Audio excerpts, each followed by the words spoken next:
Hello. So I want to welcome you all to the inaugural edition of A Time for Truth. A Time for Truth. In this 2020 that just recently passed, with COVID, with a myriad of so many different stressful experiences, so much that our country has gone through, revolt, tumult,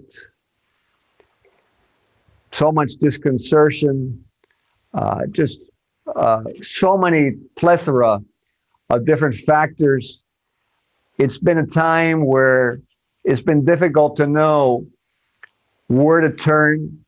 A lot of the things that have stabilized our country, our lives, have been turned upside down. And so it really has come to a point where this show was born into a time where we need to get back to some simple basics that we can trust, which will be the heart and purpose of A Time for Truth. It'll be a time that you can tune in and depend on the information that you're getting. It'll be very simple, yet direct on skills, ability, information, procedures, or techniques that you can apply within your personal life, professional life, your health, your nutrition, social existence, familial life, to improve something that actually will help, that you can relax during this time where you watch these shows with different interviews that we're going to have. Today we have a very interesting one, and where you can learn, where you can interact and improve what happens in 2021. So our consideration, our New Year's consideration for 2021 is that as jokingly in blackjack, 21 is the winning hand, and A Time for Truth will give you those hands, those winning numbers to make your life better. Today, I'm very honored to have with me someone that I consider a friend of mine, and who I've known now during my last 4 or 5 years as running a educational program on drug education. And he's here with us today, and his name is Mr. Robert Hunter.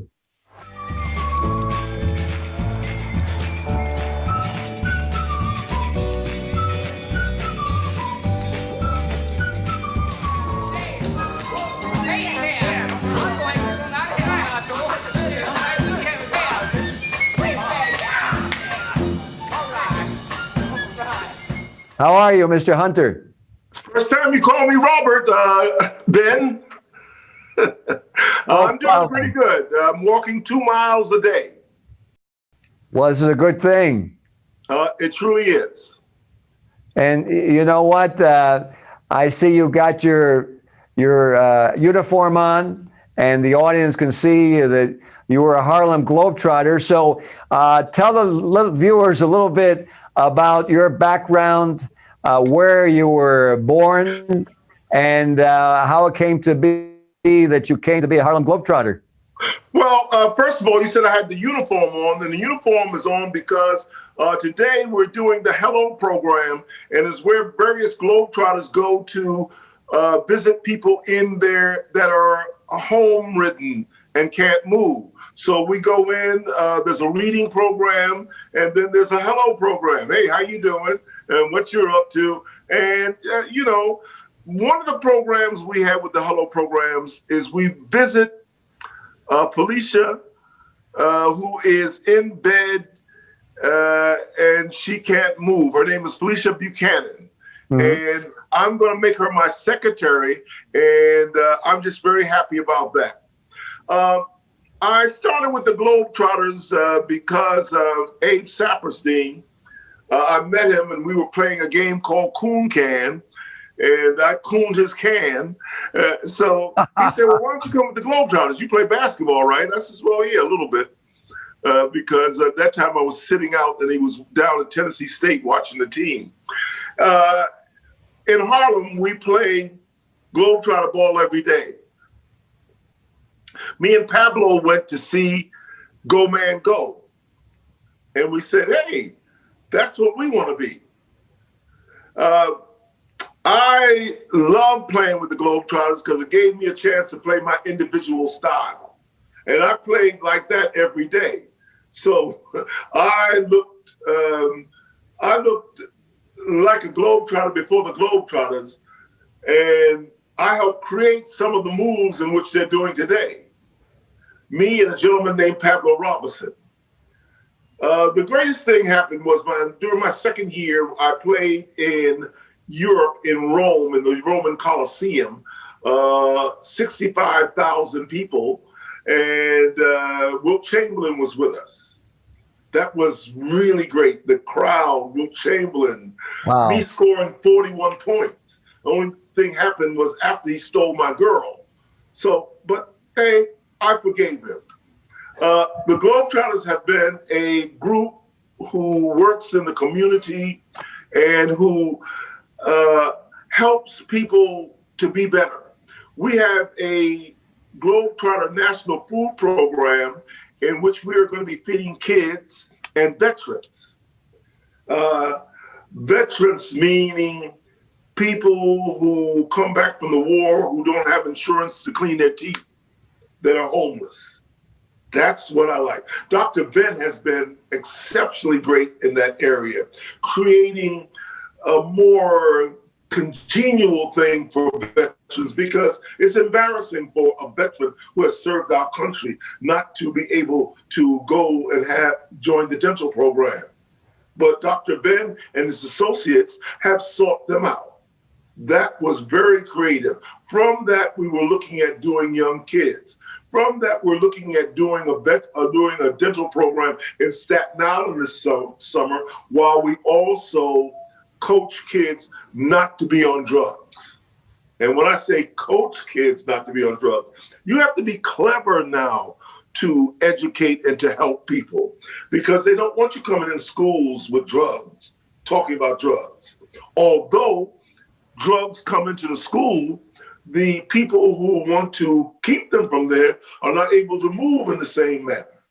That's why we have a program called, Hey Man, That Ain't My Thing, in which we tell them in a video, and we talk like the kids in the video, and we move like the kids in the video, what can happen to them. Absolutely. You know Yeah. what, Bobby? You had mentioned that to me as we were talking before the show. And so it's amazing that you came up with that video and that approach to youth, because they love music, they love lyrics. And so what we're going to do is, at this point, let's go ahead and I'm going to have the engineer put on your song, which they can find on YouTube. Hey Man, That Ain't My Thing.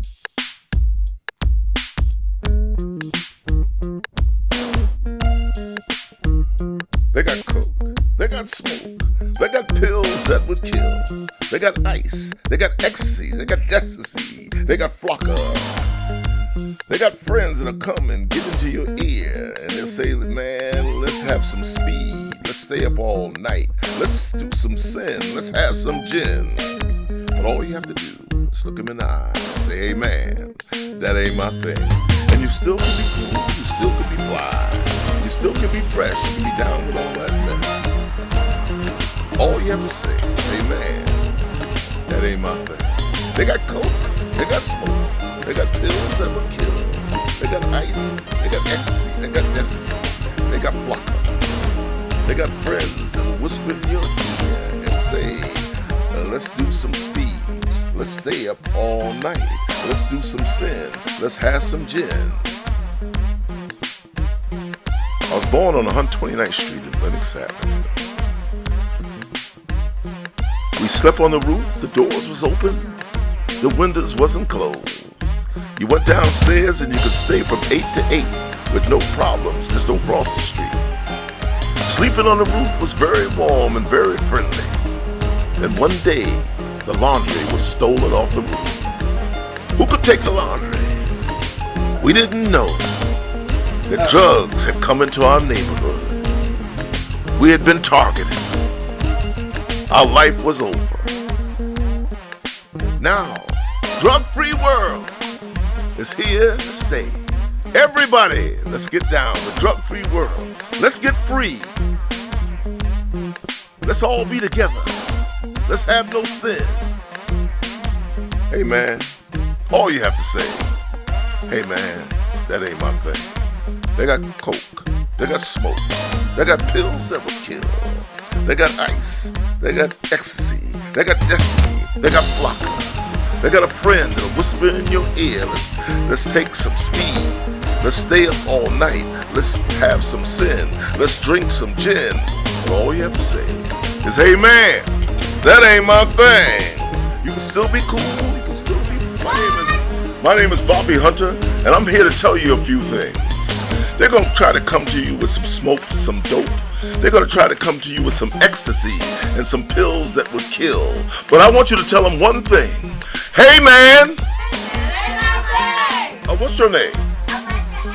Do you know anything about dope? No. How come? Well, I'm here to tell you today that they're going to try to come to you with some dope, some smoke, some coke. But what I want you to do is I want you to tell them, hey man! One more time! Drug-free world! Drug-free world! I love you. Drug-free world. This is Bobby Hunter, and I approve this message. Dr. Ben, hey, and you were there while we were creating it in Atlanta, and I just like the way you approach kids. I'm the best at it, but you have something in which you do. You ease in there, and next thing you know, they're with you. Well, I appreciate it, Bobby. You know what? That's because I'm a big kid. And even though, like you, I've gotten older, I'm 66, going to be 67 in June. Boy, I love to go. Child, I'm a big you're child. a child. I love to go to LA. 67. Oh, gosh. I'd give a couple of million to be 67 again. Well, we'll see if we can arrange that for you because I love you very much. So, you know, I wanted to ask you something because you had relayed something to me that I think is important. Our country has changed so much. There's so much strife, so much lack of trust, bigotry, prejudice, crime. But you told me when you grew up in this same country and in Harlem, right? Yes. In Harlem. So tell the viewers what it used to be like in Harlem in terms of your life and how the community got along. Harlem was beautiful. It was, as it was 8 blocks away from me, the Renaissance. And Harlem was beautiful. There were clubs there. There were people coming from downtown and Furs. You could see anyone there from Elizabeth Taylor to Duke Ellington. We were taught how to dress. Your cuff had to be an inch above your sleeve. Your shoes had to be shined. And you had to wear a Stetson hat. And your manners had to be above reproach. And we were sleeping on the roof. We started learning Portuguese. Latin dancing was truly the style. And also we did the limbo and also, but most of all, we did the bop. And we went to a place called the Cotton Club and also the Savoy. So life was so beautiful. Not until Emmett Till got killed did I realize that there were prejudice. How could you live in Harlem and not know there were prejudice in this world? Because the policemen were of a different type in Harlem. Hey, Bob, how you doing? And the recreational workers were the guardians of Harlem, such as Rucker, Mr. Ollie, Mr. Black, Buster Bryant from Millbank. These people were guardians, and they mentored, but also they illustrated. And that's a different type of mentoring and teaching, the illustration. How do you mean? How do you mean, Bobby? Illustrate in what way? How do you mean? Well, not only did they tell you, but they showed you. For instance, Rucker started going at night so he could graduate from college, so that he could show you. And while we were playing basketball and while he was coaching us, he was teaching at the same time. Interesting. I see that you do that. And I noticed that when we were down at the Super Bowl in Atlanta and we were at the boys club, the Boys and Girls Club, and you actually were mentoring those kids and you were teaching them about drugs.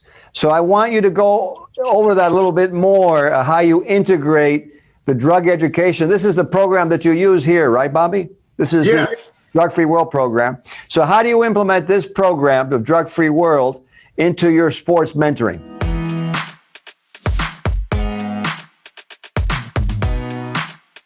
The Drug-Free World Foundation is doing a marvelous job in helping. One of the things it's done is gave me a weapon. Now I have Drug-Free World, and I'm able to give information to young kids, and also I'm able to give it to government officials because we don't know about drugs. We think we do. And those that do, you still don't. In Kansas, they did not know about this. They didn't know about ecstasy. They didn't know about flava. They didn't know about ice. They don't know. And these pamphlets that are given by Drug-Free World are instrumental in teaching adults about it. Young kids have to be fashionable. Young kids have to have street cred. Young kids have to be cool. So I told them you can still be cool. Have all your street cred. You can be down. You can walk the walk. But when they ask you about doing drugs, sniffing coke, doing smoke, sinning, then you just look at them and all you have to say is, hey man, that ain't my thing.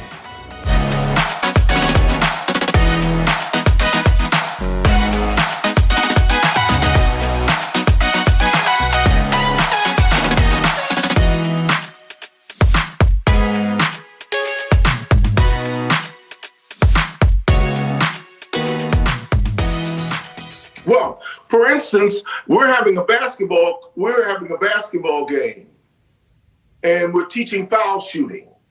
And I did it with the Army in Brooklyn when I went to Wingate and when I went to Boys High. And what we did was we had a foul shooting contest. While we were having a foul shooting contest, we were talking about life and how life treats you. Who took out the garbage? Okay. Who told their mother, how can I help you? But then the Army with us said, if you're smoking marijuana, then you can't go to the Army. If you're smoking marijuana, then you can't take advantage of the Army's college program.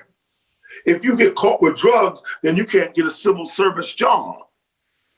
So you're not helping your community by because then you are a part of it.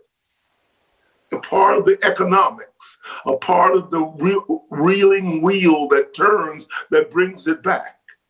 That if you smoke marijuana, then you're helping somebody to sniff cocaine. If somebody's helping to sniff cocaine, then they're helping with heroin. A young kid said, how can that be? I said, very easy.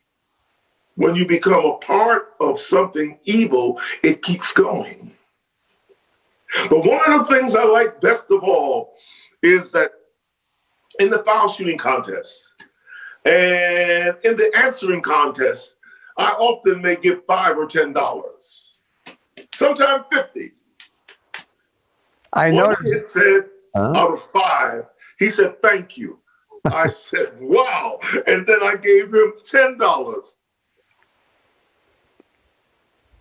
I said, manners are everything. When I found out what manners was, because my mother told me, she said, manners are everything. She said, you don't have to fail. Go to your teacher and tell her please and thank you. And can she help you? I said, oh, that's not going to work out. That woman doesn't like me, that teacher. So I was desperate. I went to the teacher and I said, would you please help me? I'm not understanding the math properly. And she did. And she was happy about it. The teacher was happy about it. So I said, oh, wait a minute. And every teacher I had going straight to college, I went straight through and said, how can you help me? And would you please help me? So manners is the greatest thing you could have. It's worth more than gold. Absolutely. Well, I was going to ask you something because in terms of your success, because we have people who are watching this show who are going to be very interested. How is it, because you're in sports, you're an international entertainer, the Globetrotters going all over the world. How did you manage to keep yourself away from drugs? And what was it that you utilized to succeed? Well, what happened was there was a young man named Earl Manigault, and he was on drugs, and everyone followed him on drugs. It was unbelievable. So I worked at a center with Bernard McLean called the Black Cultural Recreational Center, where we were supposed to change the community of Morningside around 116th Street, 19th Street, and 20th.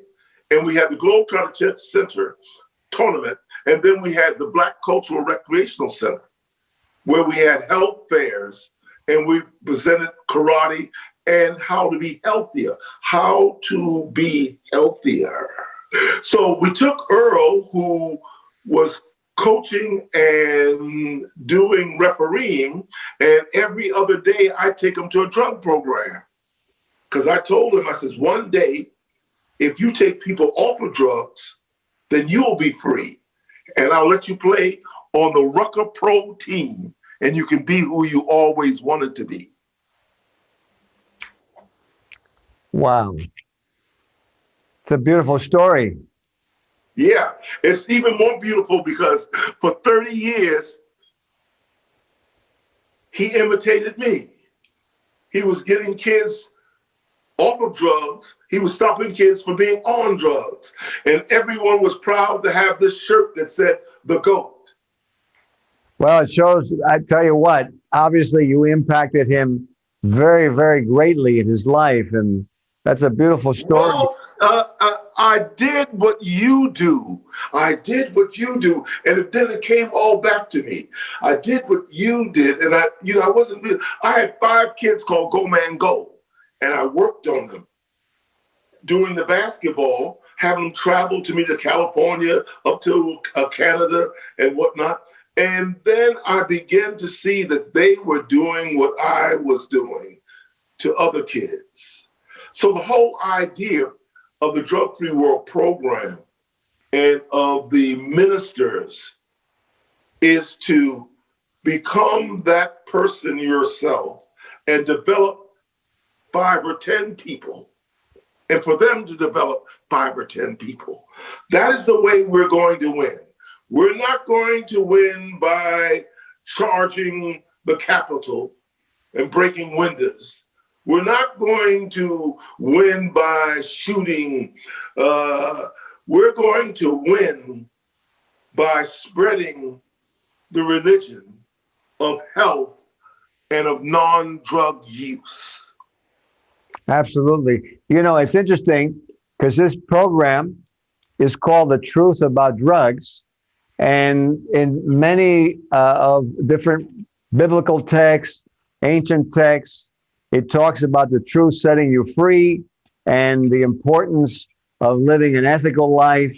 So it's interesting that this program, and I know you and I discussed it, and why we both decided to implement this Truth About Drugs program, is that it's educational and that it empowers kids, because the last thing a kid wants is to be told what to do.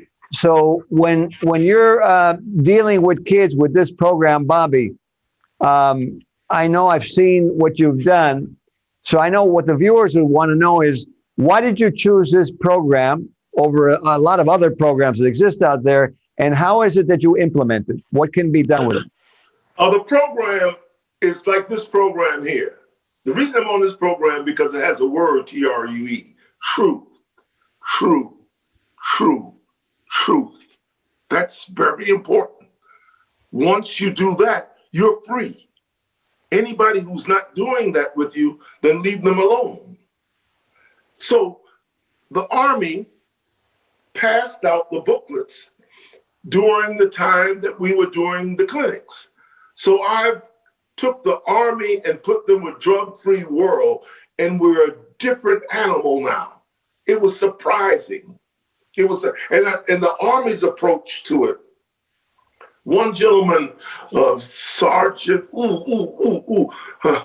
I'm in trouble, but he came on like nobody's business.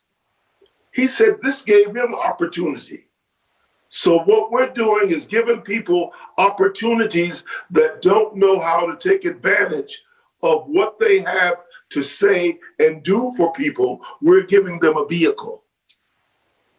And one of the greatest vehicles is that book, because that book tells the truth about drugs. Absolutely. You know, in this time that we've gone through so much in this past year of 2020. Woo! Absolutely. We could definitely, I have to say that I think we all see much more clearly after 2020. It used to be a joke, but it unfortunately became a reality. And I think, first of all, I want to tell you that I want to thank you for all the tremendous work that you have done educating the youth of this country. And the reason I say that is that 72,000 Americans have died each year, really, since 2017 now, of drug overdoses. And something important to realize for our viewers is that in this last year of COVID, that increased by approximately 50%. The country has been a tremendous amount of stress. So your drug education has been so vital and so essential. You know, as we come nearing the end of the show, I'm sure the viewers say, how do you find the time, Bobby? How do you have the energy to do this? What would be your answer to that? My answer to that is that I've been taking Cardio Miracle, and I take something that a great friend called me, Dr. J's gel, and also pills. And that's why I'm able to walk 2 miles. And see, I'm getting ready. You see, I'm getting ready for when the C-19 slows down. I'm going to be charging ahead, because at that time, we're going to need people. As the Harlem Globetrotter Community Food Program, which feeds children during the weekend and feeds veterans and feeds the homeless. As we begin that, and we're working with a South American group to put food into China and into Africa and into India, we're going to be charging out because we've been told, Mother Nature has told us that we have to help each other, because this is World War III, and we have to start acting like it. Absolutely. You know what, Bobby Hunter? It's a pleasure to have you on our first show and to partake with the viewers on your accomplishments and this tremendous recognition from the President of the United States. Your example is something I know all of us out there, as we're watching this inaugural show of Time for Truth, is something we can all implement in our lives, giving of each other. And, you know, it's also many times said that when you give, you receive. And I know that I've seen that in you. You have so much energy, so much life. I hope that you've enjoyed our inaugural show with Harlem Globetrotter, Mr. Bobby Hunter. Is there anything you want to say, Bobby, very shortly before we end off? Yes. I enjoy working with Drug-Free World. And I said in the video, Drug-Free World? Drug-Free World? I love you. And on that note, have a great day, and we will see you again on our next edition of A Time for Truth.